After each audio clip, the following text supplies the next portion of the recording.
Hi, this is Unit 14, Lesson 1.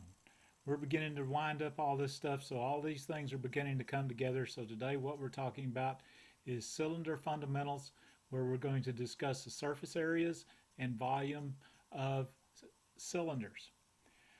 Okay, the first thing you need to do before we go any farther is if you've got any idea that you may need to ask a question or anything, which I would strongly suggest that you probably do, then you need to get a piece of paper and something to record your question on.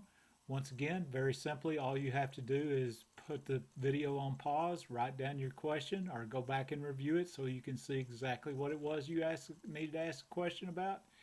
And I'll be glad to answer it before we start any work on it tomorrow. Okay, so let's take a look and see what we've got here for cylinder fundamentals. The definitions and such.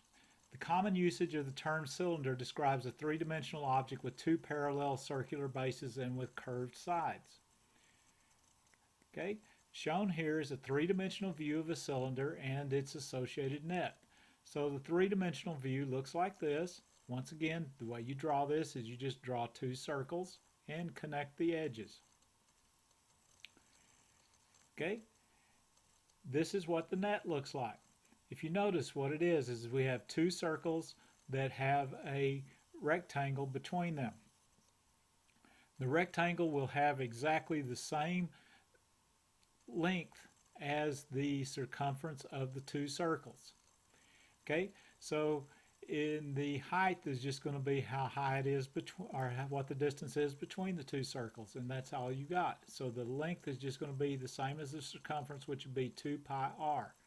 The area would just be the 2 pi r times h.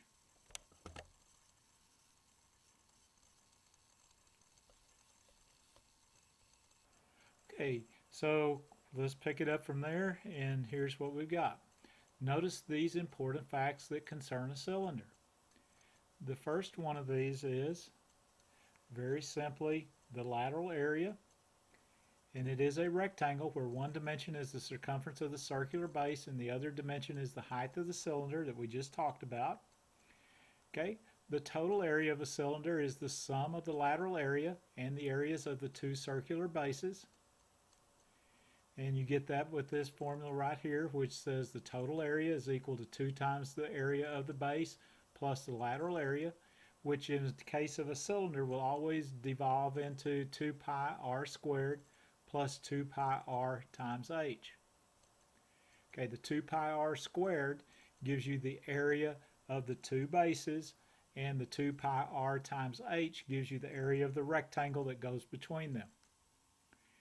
Okay, the volume of a cylinder is the area of the base times the height. And the formula for that is volume is equal to the area of the base, A sub b, times h, which is the height of the cylinder, which will always be pi r squared h.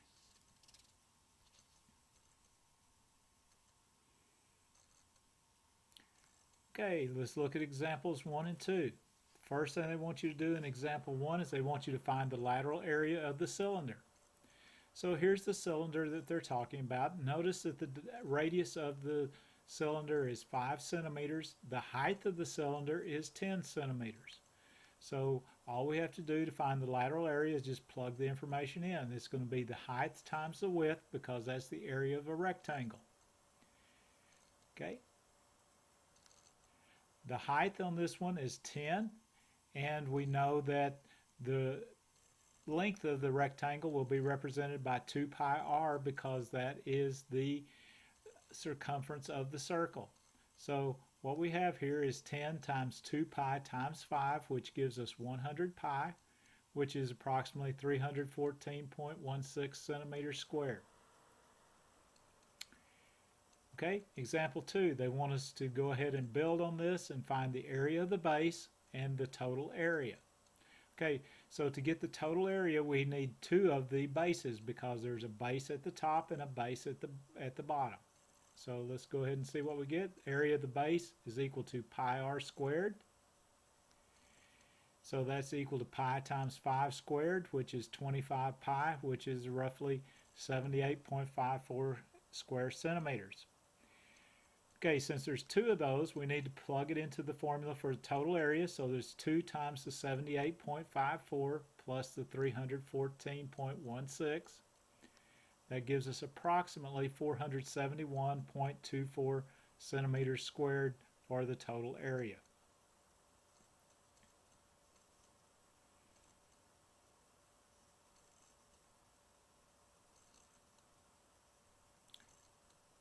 Okay, example 3.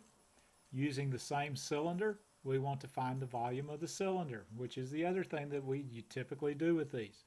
So here's our cylinder again. We have a radius of 5 centimeters and the height is 10 centimeters. If you remember, we need the area of the base, which is not going to have changed, and we're going to multiply that by 10, which is the height. So the volume is equal to the area of the base times the height, so 78.54 times 10 gives us 785.4 cubic centimeters.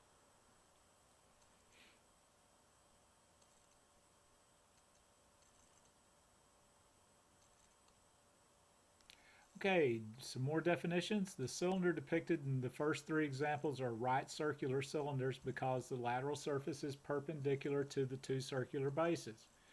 So sometimes that's not the case. So sometimes we have an oblique circular cylinder, and that's one in which the lateral surface is not perpendicular to the parallel bases, and it would look something like this. Notice that it's slanted to the side.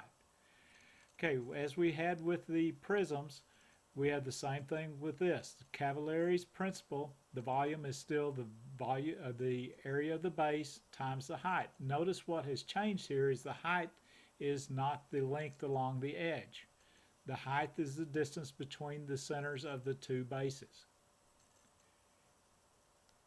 Okay, so definitions of the cylinder differ according to the source, with some permitting elliptical bases and so on and so forth, but what we're going to do here is we will always have a circular base. Okay, and we will always assume that they're right circular cylinders unless it's otherwise stated. Okay, so that's what is meant by cylinder in our lessons in this curriculum. Okay, so let's look at example 4. What is the volume of a cylinder in which the circumference of the base is 36 inches and whose height is 3 times the radius of the base?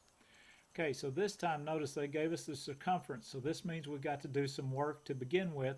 So we have to find out what the radius is so that we can go ahead and figure out what the volume is, because we need the area.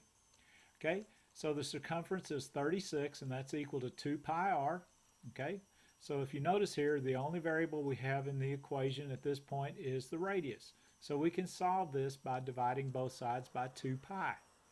So 36 divided by 2 pi is equal to our radius, which gives us approximately 5.73 is our approximate radius. Okay, so now we're ready to get the volume.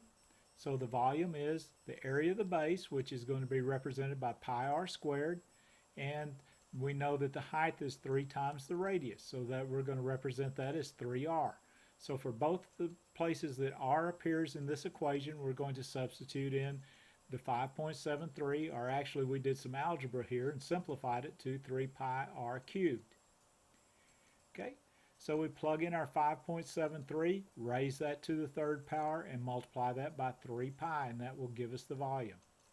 So the volume here is approximately 1,773.11 cubic inches.